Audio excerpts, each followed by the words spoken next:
Simplement, pour, pour revenir un petit peu sur mon analyse un petit peu de ce qui se fait, des générations, de la génération actuelle notamment, avec ces anciens, donc qui conseillent de faire des exercices, qui ont toujours fonctionné, qui parfois sont un petit peu trop mis en retrait par rapport aux nouveautés, à la fantaisie et aussi aux innovations qui peuvent apporter aussi des choses intéressantes, un certain enrichissement au bon vin du passé.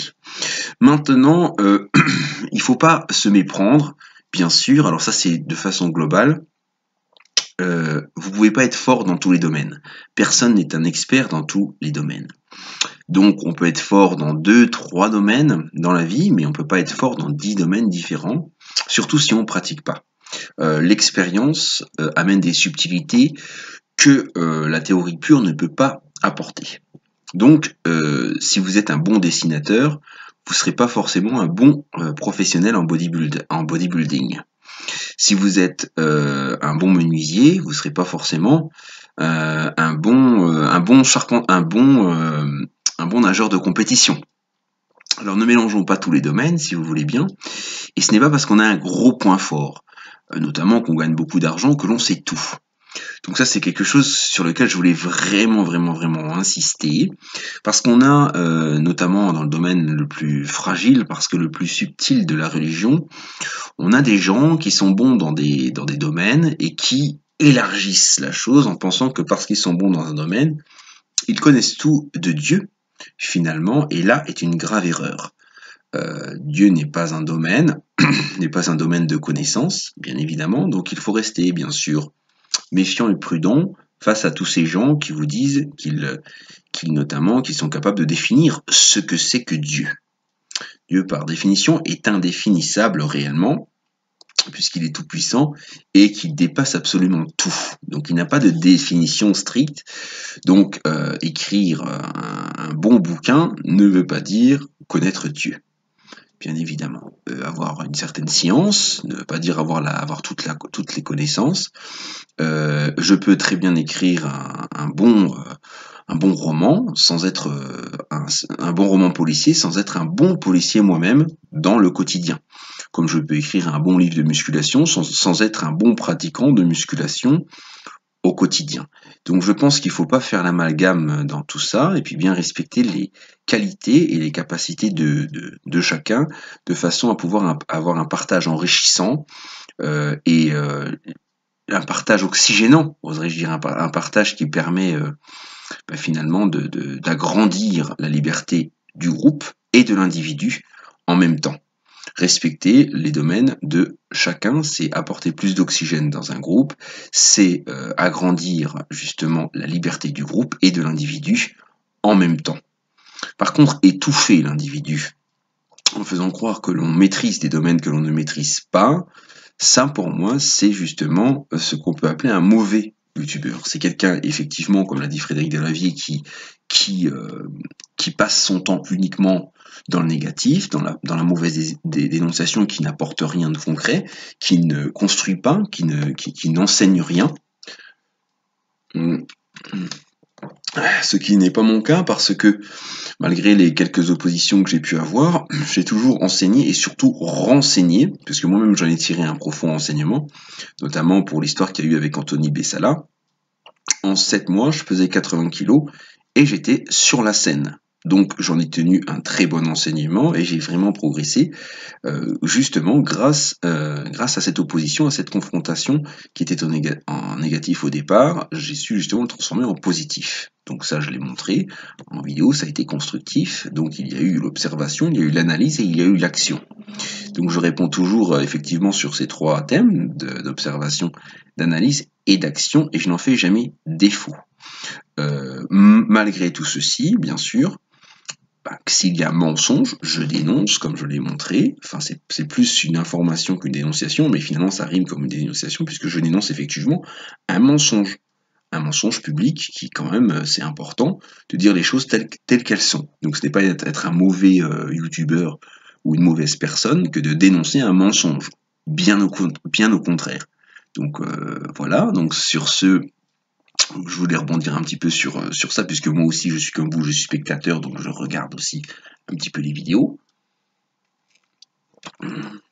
Et des fois, ces vidéos me font un petit peu sourire, parce que moi, ce que je regrette, c'est que par exemple, des gens qui construisent des libertés comme Frédéric Delavier ne mettent pas plus en valeur des gens comme Marc Gouillot, par exemple, qui l'ont instruit eux-mêmes, et qui lui ont donné aussi la liberté qu'il a aussi actuellement, qui ont participé à sa liberté, à la liberté qu'il a actuellement, qui ce n'est pas une liberté totale non plus.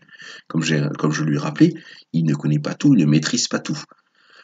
Donc ça, c'était pour son cas, mais il y a plein de youtubeurs toujours un peu dans cet état d'esprit-là, ils font 1 an, 2 ans de musculation, et eux, ils croient qu'ils connaissent la musculation. Ben non, on est en permanence dans une formation. La vie, c'est une formation, quel que soit son niveau. Et encore, parce que quand on parle de niveau, on se base sur quels critères? Parce que c'est bien beau de parler de niveau, mais sur quels critères on parle? Parce qu'il y a différents types de niveaux. Et spirituellement, je peux dire que certaines personnes qui pensent avoir le niveau, en fait, ne l'ont pas vraiment. Parce qu'il y a quand même encore 90% du cerveau à exploiter, 90% qui sont encore terrain vierge en quelque sorte, et sur lesquels je trouve on ne passe pas assez de temps pour développer les capacités humaines. Mais ça, c'est une réflexion qui concerne que moi, puisqu'apparemment, on arrive seulement au balbutiement de la connexion cerveau-muscle en musculation. Alors que c'est quand même l'esprit qui domine le corps dans tous les cas. Il a été prouvé que, justement, dans des entraînements de forte intensité, donc qui nécessitent la pleine puissance de l'esprit, il y a création de nouvelles matières, de nouvelles fibres musculaires qui n'existaient pas auparavant. Donc c'est bien l'esprit qui crée la matière, tout le sens de la création, justement. Et puis, donc, que sans cet esprit-là, il n'y a pas de construction.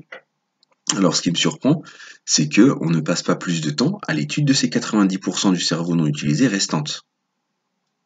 Parce que c'est quand même là que je trouve qu'est la clé. C'est pas dans le mouvement, c'est pas tous les mouvements, toutes les techniques que vous voyez, que ce soit Jamo, un tel, ce sont des redites. Il n'y a rien de nouveau là-dedans. Il y a de la dissection de mouvements, de la dissection anatomique de personnes, mais il n'y a rien de nouveau pour faire vraiment avancer les choses.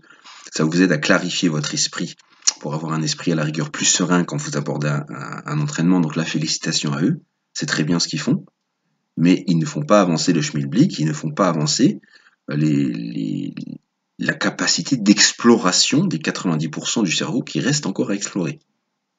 Donc je pense que maintenant, on devrait plus se tourner vers ces 90%-là pour pouvoir avancer réellement dans une liberté plus grande. Parce qu'utiliser 10% de capacité, ce n'est pas vraiment faire preuve de liberté, mais plutôt d'esclavage, parce que 10% c'est vraiment peu par rapport aux 100%. Donc voilà ce que j'avais à dire sur ça, c'est une observation, d'accord, et c'est aussi une partie de mon analyse pour le moment, pour l'instant. Donc ça, j'y reviendrai plus tard, si j'ai le temps, dans des prochaines vidéos. Donc je ne suis pas un youtubeur, pas du tout. Simplement, j'observe et je suis spectateur comme vous de toutes les vidéos et de tout ce qui se passe en ce moment sur YouTube avec le business phénoménal qui se passe et tout ça. Je suis observateur, je ne suis pas jaloux parce que je n'ai jamais recherché ça. Sinon, j'aurais pris d'autres moyens pour faire des vidéos puissantes, dernier cri, etc. J'aurais cherché plus les effets spéciaux que les informations précises et constructives. Voilà, donc qu'est-ce que je voulais dire encore? Donc voilà un peu ce que j'ai vu, surtout ne mélangeons pas tout. Je pense que chaque personne a un niveau différent selon le domaine qu'elle parle et selon le domaine qu'elle cherche aussi à exprimer. Et ça, je le pense très clairement.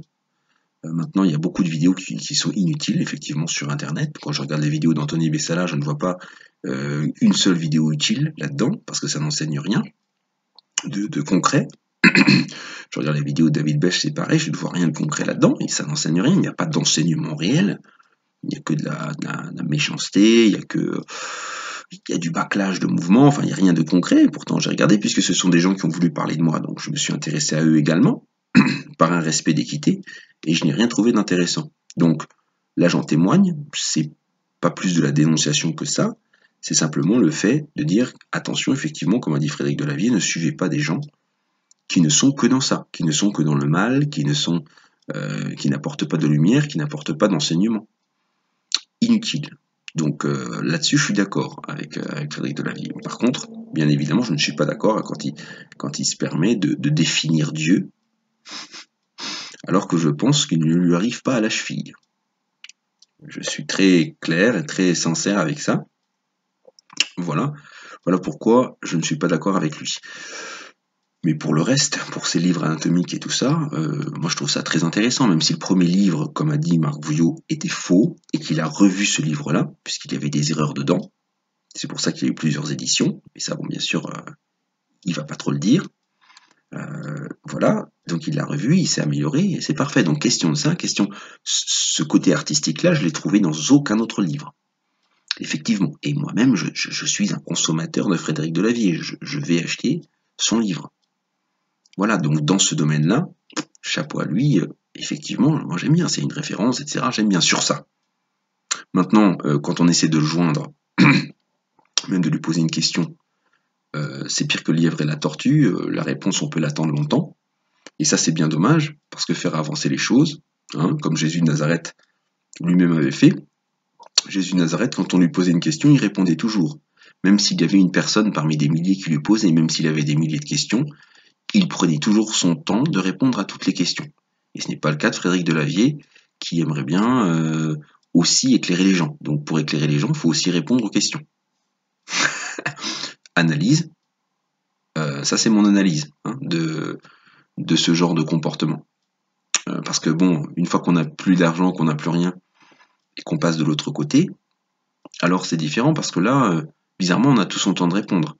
On n'est plus obsédé par autre chose, par la futilité notamment du monde, par l'argent, etc. Donc ça, c'est quand même un petit clin d'œil important que je voulais dire. Alors, est-ce qu'il y a de la dénonciation, de la méchanceté et tout ça? Non, parce qu'en fait, moi, j'ai rien contre eux, mais simplement, je vous dis que ceux-là même qui vous dit de ne pas suivre, ou de faire ci, ou de faire ça, ne les écoutez jamais aveuglément. Comme a dit Bruce Lee, prends ce qu'il y a de meilleur et laisse le reste. Voilà. Donc, une chose excellente ne veut pas dire être excellent en tout. Voilà donc ma conclusion de l'histoire, et puis j'attends toujours la réponse hein, de Frédéric Delavier, même à l'écrit, hein, quand on pose une question, ben, la moindre des choses c'est d'avoir une réponse, sinon en fait, sinon on croit qu'on éclaire, mais on n'éclaire rien du tout. Et même, j'oserais dire que en voulant trop briller, eh ben on peut aveugler aussi. À méditer. Allez sur ce, à une prochaine vidéo, mais là pour l'instant je fais pas des vidéos de business du tout. C'est juste une analyse de ce que je vois, une analyse de quelque chose qui peut devenir ridicule, à vouloir faire des vidéos pour faire des vidéos. C'est pas très intelligent. Faire des vidéos pour informer, là j'informe par exemple, ça peut être un peu plus constructif. Voilà. Allez, à plus tard.